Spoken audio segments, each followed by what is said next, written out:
Assalamualaikum warahmatullahi wabarakatuh. Bismillahirrahmanirrahim. Alhamdulillah rabbil alamin, wassalatu wassalamu ala asyrafil mursalin sayyidina wa habibina wa syafi'ina wa qurrati a'yunina wa maulana Muhammad wa ala alihi wa sahbihi wa man tabi'ahum bi ihsanin ila yaumiddin. Rabbi shrah li sadri wa yassir amri wahlul 'uqdatam min lisani yafqahu qawli.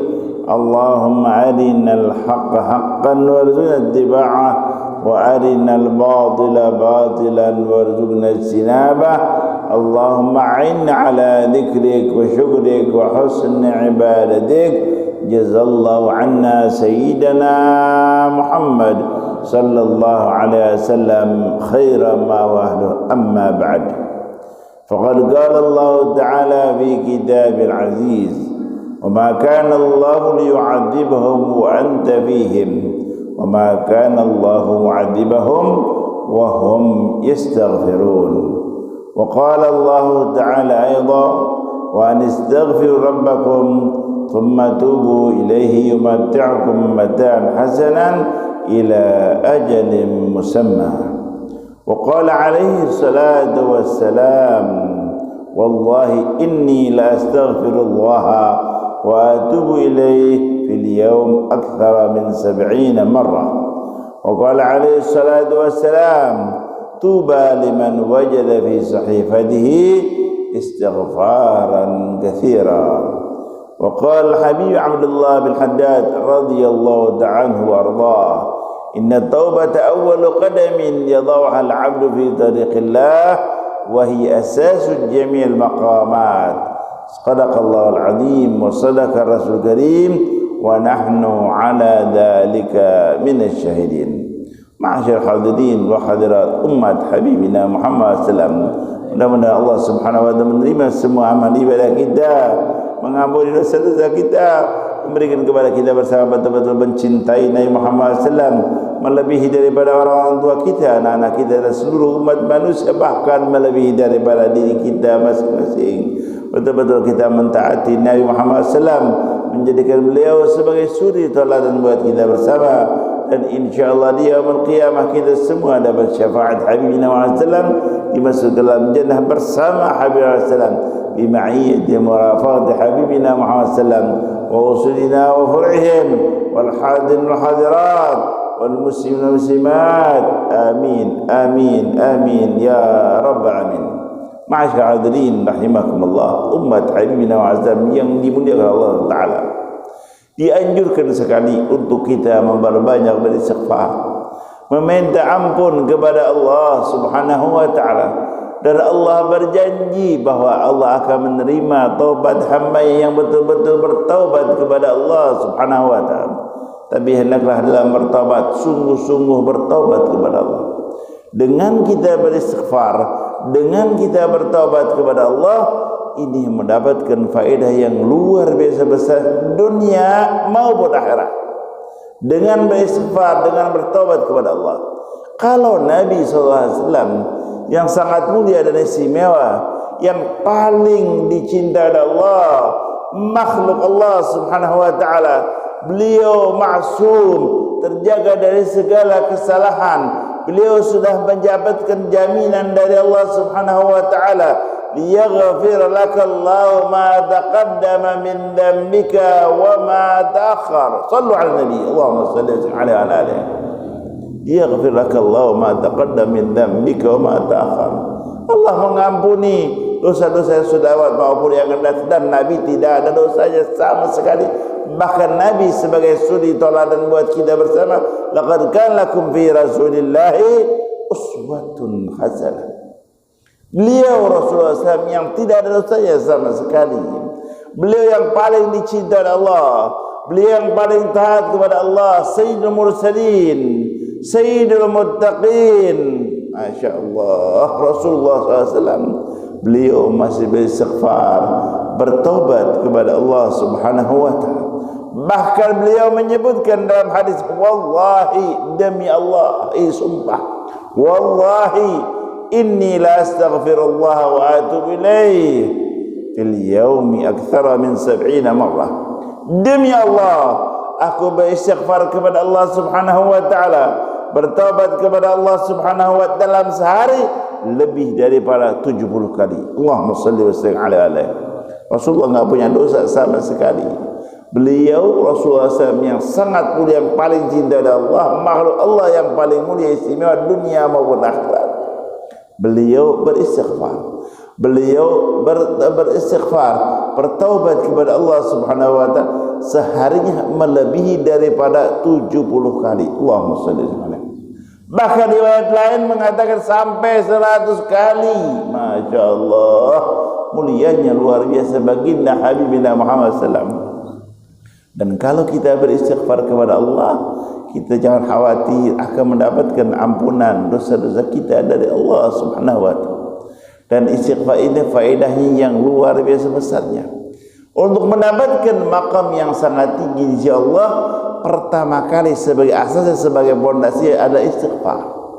Sampai-sampai disebutkan oleh Habib Abdul Haddad radhiyallahu anhu warda, seorang wali min auliyaillah, arif billah, ulama besar yang sangat terkenal. Habib Abdul Haddad radhiyallahu anhu warda, salah satu cucu Habibuna Muhammad sallallahu alaihi wasallam, beliau berkata, inna taubata awwalu qadamin yadha'uha al-'abdu fi tariqillah wa hiya asasu jami'il maqamat.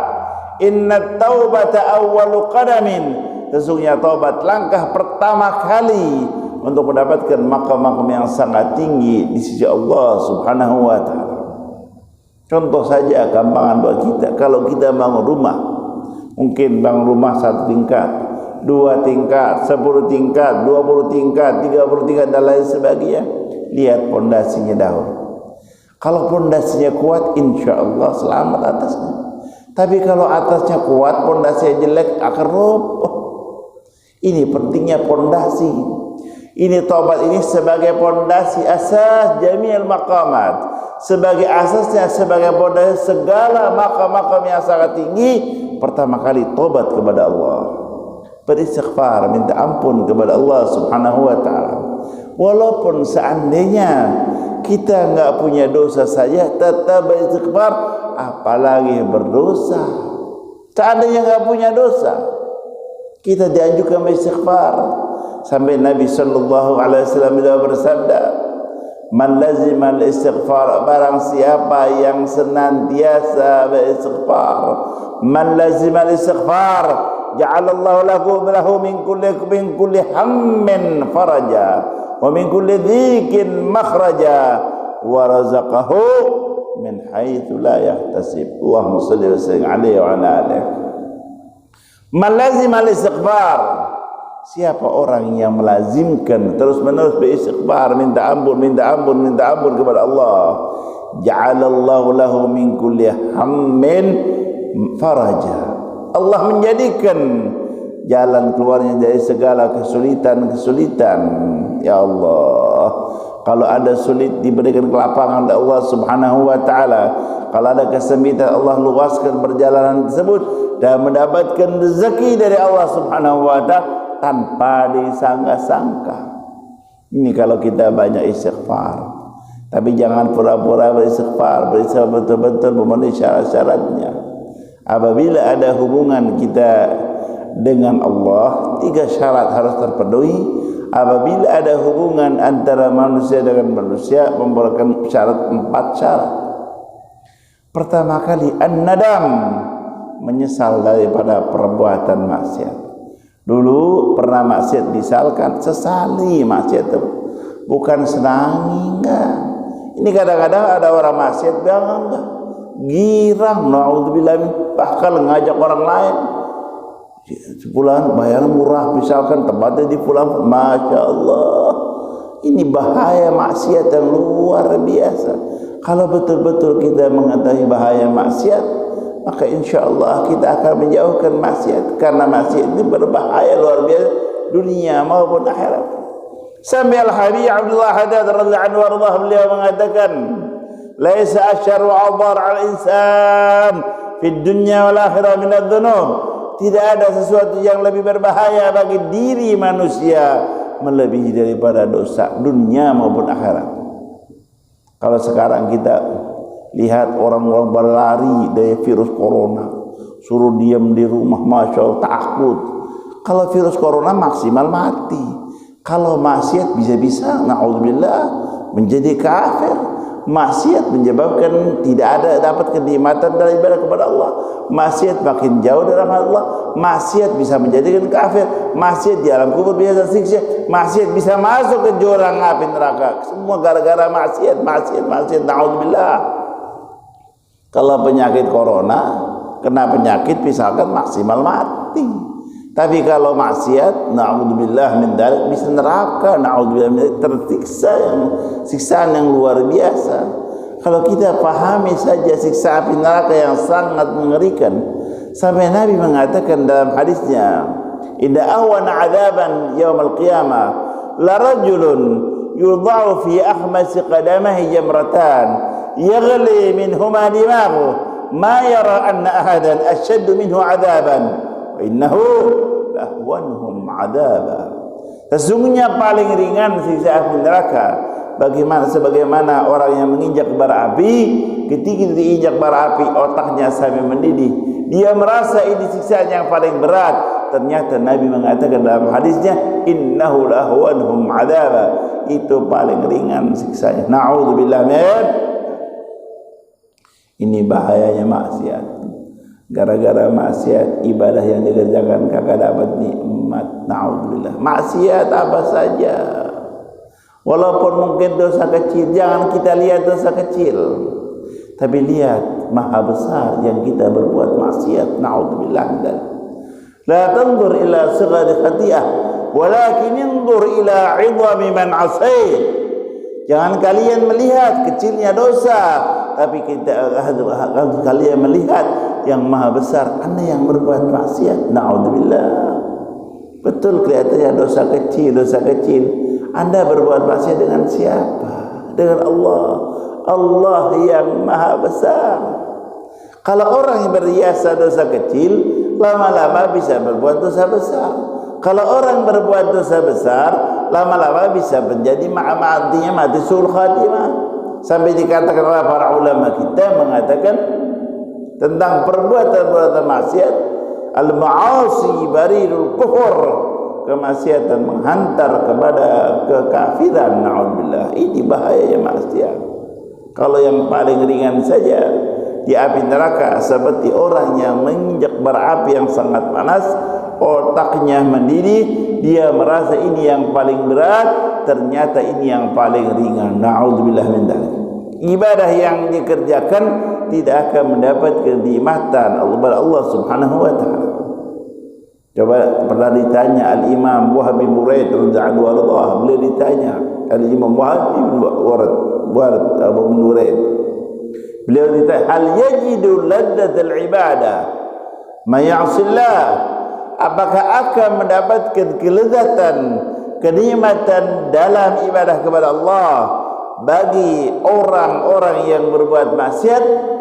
Beliau menjawab, la wala man yahmu bil maksiyah, orang yang berbuat maksiat tidak akan mendapatkan kelezatan dalam ibadah kepada Allah. Begitu juga tidak orang yang merencanakan akan berbuat maksiat tidak akan mendapatkan kelezatan ibadah kepada Allah. Maksiat tidak dapat kelezatan, apalagi rencana saya juga tidak mendapatkan kelezatan dalam ibadah kepada Allah. Ini bahayanya maksiat. Maka kalau kita beristighfar minta ampun kepada Allah, pertama kali an-nadam, menyesali daripada perbuatan maksiat. Kemudian yang kedua, al-iqla' 'anil dzunub, mencabut daripada perbuatan maksiat, berhenti dari maksiat, jangan dikerjakan lagi. Sekarang sekarang juga, mau siang, mau malam, mau pagi, mau sore, kapan saja, musim panas, musim dingin, bulan apa saja, kalau sedang berhenti daripada maksiat, jangan dilanjutkan, karena ini berbahaya yang luar biasa. Mungkin sekarang enggak disiksa, tapi nantinya akan mendapat siksa. Innama numli lahum liyazdadu. Innama numli lahum. Allah Subhanahu wa taala membiarkan, mengulurkan dalam perbuatan maksiat untuk menambah siksaan kepada orang tersebut. Na'udzubillah min dzalik. Bahayanya perbuatan-perbuatan maksiat. Na'udzubillah. Jangan menyangka sekarang enggak dapat siksaan, tapi akan mendapat siksaan mungkin di dunia atau lagi di akhirat. Na'udzubillah min dzalik. Atau matinya suul khatimah. Ini bahaya. Al-iqla' itu. Kemudian yang ketiga, al-azmu alla ya'ud ma'ash, bertekad dan berusaha merencanakan tidak akan mengulang lagi selama hidupnya. Jangan merencanakan besok, lusa bikin undang-undang, kalau undang-undang ada kerja. Na'udzubillah min dzalik. Kapan saja tidak boleh merencanakan maksiat. Pertama kali menyesal, kedua berhenti, ketiga merencanakan tidak akan berbuat maksiat lagi.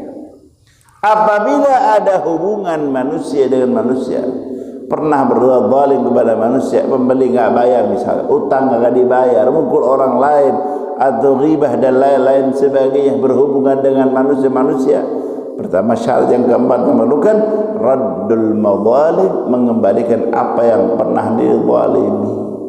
Misalkan utang belum dibayar, bayar. Beli belum enggak dibayar, dibayar pembelian tersebut. Pernah ghibah, pernah memukul dan sebagainya, minta kepada orangnya, minta maaf atau dibalas perbuatan tersebut, diqisas. Ini ma'asyahadirin rahimakumullah. Perbanyaklah istighfar. Di dalam hadis Nabi SAW, tuba liman wajada bi sahifatihi istighfar katsir. Tuba, beruntung sekali. Liman wajada fi sahifati, bagi orang yang mendapatkan dalam sahifahnya, dalam catatan amal perbuatannya, istighfaran katsira, banyak beristighfar, banyak bertobat kepada Allah. Mudah-mudahan Allah Subhanahu wa taala mengampuni dosa-dosa kita. Ya Allah, menerima amal ibadah kita, ya Allah, dan mati insyaallah setelah umur panjang dalam keadaan khusnul khatimah, dimasukkan dalam jannah. Ya Allah, kubur kita jadi raudhah min riyadil jannah, serta kita dimasukkan dalam jannah bighairi hisab wal adab, bi syafaati habibina Muhammad sallallahu alaihi wasallam, bi ma'iyyati habibina Muhammad sallallahu alaihi wasallam, bi murafaqati habibina sallallahu alaihi wasallam, usulina wa furhim wa walikum wa hadirul hadirat wal muslimat. Amin amin amin ya rabbal alamin. Mari sama-sama kita banyak istighfar, minta ampun kepada Allah Subhanahu wa taala. Di sana kita mengucapkan istighfar dan kita juga menemukan cara-cara tersebut. Kalau seandainya ada wajib qada, kita qada. Misalkan pernah meninggalkan puasa, meninggalkan sholat dan lain sebagainya yang diwajibkan diqada, kita qada. Mari sama-sama beristighfar. Saya mulai dahulu dan hadirin begitunya. Astaghfirullah Rabbal baraya, astaghfirullah minal khadaya. Amin. Rabbal baraya, astaghfirullah minal khadaya. Astaghfirullah Rabbal baraya, astaghfirullah minal khadaya. Astaghfirullah Rabbal baraya, astaghfirullah minal khadaya. Astaghfirullah Rabbal baraya, astaghfirullah minal khadaya. Astaghfirullah Rabbal baraya, astaghfirullah minal khadaya. Ayo kita ucapkan, saya mulai dan hadirin berikutnya. Astaghfirullahaladzim li wa liwalidayya wa lidhabil huquqi al-wajibati alayya wa masyayikhina wal muslimina wal muslimat wal mu'minina wal mu'minat al ahya'i minhum wal amwat, innaka mujibud da'wat wa qadil hajat يا أرحم الراحمين. أستغفر الله العظيم لي ولوالدي ولذوي الحقوق الواجبة علي ووالدينا ووالديكم والمشايخنا والمسلمين والمسلمات والمؤمنين والمؤمنات الأحياء منهم والأموات إنك مجيب الدعوات وقاضي الحاجات يا أرحم الراحمين. أستغفر الله العظيم لي ولوالدي ولذوي الحقوق الواجبة علي ولمشايخنا ولجميع المسلمين والمسلمات والمؤمنين والمؤمنات الأحياء منهم والأموات إنك مجيب الدعوات وقاضي الحاجات يا أرحم الراحمين. Mudah-mudahan semua dosa kita diampuni oleh Allah SWT. Mudah-mudahan Allah memberikan kesemangatan kepada kita dalam ibadah kepada Allah SWT. Jauhkan dari segala penyakit dan musibah-musibah, bencana-bencana malapetaka, khususnya di negeri kita yang sangat kita cinta ini. Mudah-mudahan Allah menjauhkan dan mengangkat segala musibah-musibah, khususnya virus corona dan lain sebagainya. Dan insyaAllah negeri kita yang sangat kita cinta ini betul-betul menjadi baldatun thayyibatun wa rabbun ghafur. Dan insyaAllah kita mendapat keselamatan dunia dan akhirat, dan mati insyaAllah dalam husnul khatimah, mendapat kelezatan dalam ibadah kepada Allah. Kuburan kita jadi raudhah min riyadil jannah, dan Allah masukkan kita insyaallah dalam jannah bighairi hisab wal adab, bima'iyati murafaqati habibina wa sallam wa usulna wa furihim wal muslimat. Amin amin ya rabbal alamin. Wabillahi taufiq wal hidayah. Assalamualaikum warahmatullahi wabarakatuh.